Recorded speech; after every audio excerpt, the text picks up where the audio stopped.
घटिया बनाए, घटिया बनाए, दीदी घटिया बनाए। घटिया उपजल दुभिया, एहो पिया दीही छिलाए, एहो पिया दीही छिलाए, एहो पिया दीही छिलाए।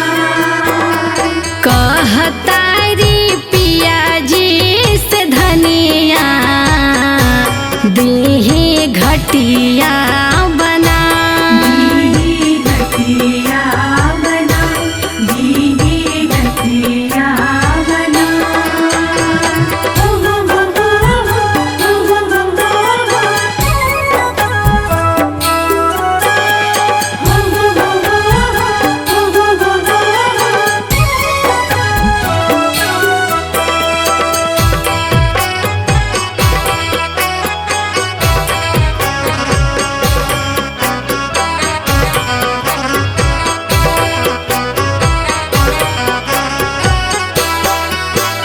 स्वर्ग से सुंदर देहे घटिया बनाई, चंदन के खुशबू से देहे महकाई।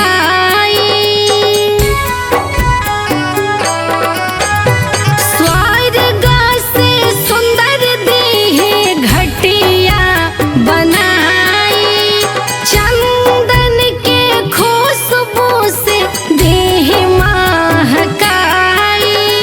पूजयई है सेवा का सेवकिया, देह ठीक से सजा, दीदी ठीक से सजाए, दीदी ठीक से सजाए। कहतारी पिया जी से धनिया, देही घटिया बनाए, दीदी घटिया बनाए, दीदी घटिया बनाए।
जिंदगी के दुखावा दर्दिया उनसे दीहा सुना, उनसे दीहा सुनाए, उनसे दीहा सुनाए। कहतारी पिया जी से धनिया देहे घटिया बना, दीही घटिया बनाए, दीही घटिया बनाए।